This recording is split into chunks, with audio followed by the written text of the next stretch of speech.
नमस्कार दोस्तों, हमारे YouTube चैनल में फिर से एक बार आपका हार्दिक स्वागत है।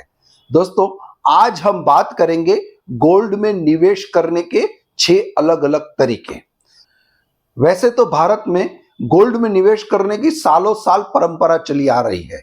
शादी के वक्त भी गोल्ड के और ज्वेलरी के अंदर अलग से एक बजट बनाया जाता है, ताकि लड़की को अगर कोई तकलीफ हो जाए तो वो गोल्ड बेचकर अपना गुजरान चला सके।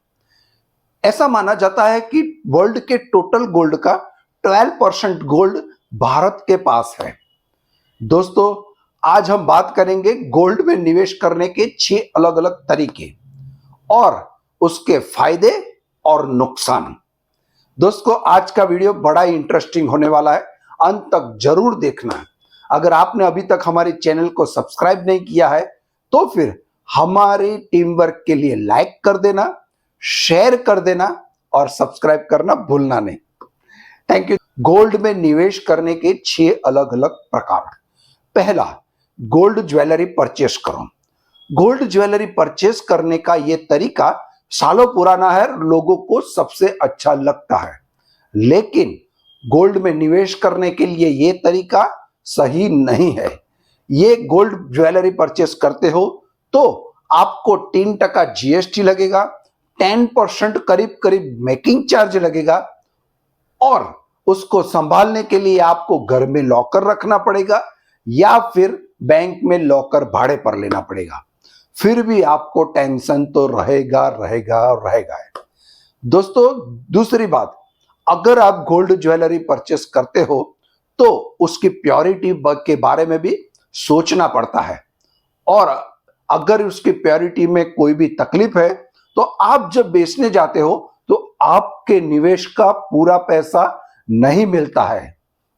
दोस्तों, दूसरा तरीका है फिजिकली गोल्ड परचेस करें। फिजिकली गोल्ड परचेस करना मतलब आप गोल्ड बार ले, गोल्ड कॉइन ले, जो आपकी मर्जी में है वो ले। इसमें भी आपको 3% जीएसटी तो लगेगा ही और मेकिंग चार्ज लगेगा, लेकिन बहुत ही कम लगेगा। दूसरा, इसको भी संभालने के लिए आपको लॉकर की जरूरत पड़ेगी। इसको जब आप बेचने जाएंगे तो आपको प्योरिटी के हिसाब से पूरा पैसा मिलेगा। दोस्तों, तीसरा प्रकार है डिजिटल गोल्ड।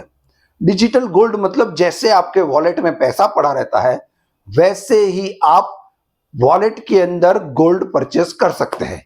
आप अपने बजट के हिसाब से 500 रुपीज, 1000 रुपीज का भी गोल्ड ले सकते हैं। इसमें भी आपको जीएसटी लगेगा, लेकिन मेकिंग चार्ज बिल्कुल नहीं लगेगा। और मेरे हिसाब से ये अगर आपको निवेश करना है तो आप गूगल में जाके सर्च कर देंगे तो बहुत सारी कंपनियां ऐसी मिल जाएगी जो डिजिटल गोल्ड की बिक्री करती है। चौथा, गोल्ड ईटीएफ में निवेश करें। गोल्ड ईटीएफ मतलब एक्सचेंज ट्रेडेड फंड। अगर आप गोल्ड में निवेश करना चाहते हैं तो आप ईटीएफ भी ले सकते हैं।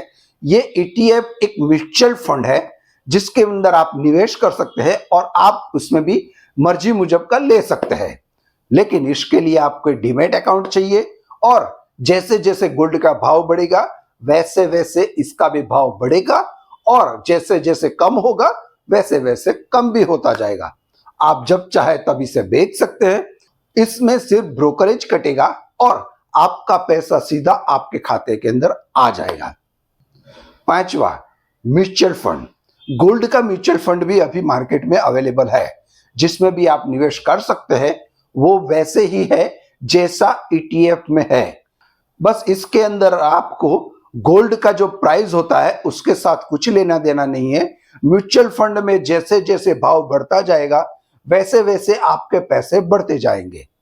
छठा और आखिरी प्रकार है स्वनियर गोल्ड बॉन्ड, एसजीवी। हर साल रिजर्व बैंक ऑफ इंडिया द्वारा ये गोल्ड बॉन्ड डिक्लेयर किया जाता है। गवर्नमेंट द्वारा किया गया ये बॉन्ड आपके लिए एकदम सेफ है क्योंकि ये सरकारी बॉन्ड है। दोस्तों, इसके लिए आप पोस्ट में भी जाकर ले सकते हैं, कई बैंक में भी मिलता है, या फिर आप अपना डीमैट अकाउंट है तो उसके थ्रू भी एप्लीकेशन कर सकते हैं, जिसमें डीमैट अकाउंट के अंदर आपका गोल्ड का पॉइंट आपका जमा हो जाएगा। दोस्तों, इससे फायदा यह है कि अगर आप अपने डीमैट अकाउंट में लेते हैं तो 5 या 7 साल बाद जब भी आप बेचे तो उसका जो मुनाफा है वो अभी आपको कैपिटल गेन टैक्स के दायरे में नहीं आता है। और हर साल गवर्नमेंट द्वारा इसके ऊपर 2.5% का इंटरेस्ट भी मिलता है। दोस्तों, गोल्ड का जैसे जैसे प्राइस बढ़ेगा वैसे वैसे आपका पैसा भी बढ़ता जाएगा और ऊपर से हर साल आपको गवर्नमेंट इंटरेस्ट रेट 2.5 से 2.5% आपको देती रहेगी। दोस्तों, इससे अच्छा मेरे हिसाब से निवेश करने का और कोई रास्ता नहीं है। दोस्तों, आपको हमारा वीडियो कैसा लगा उसको कमेंट्स जरूर करें। Thank you.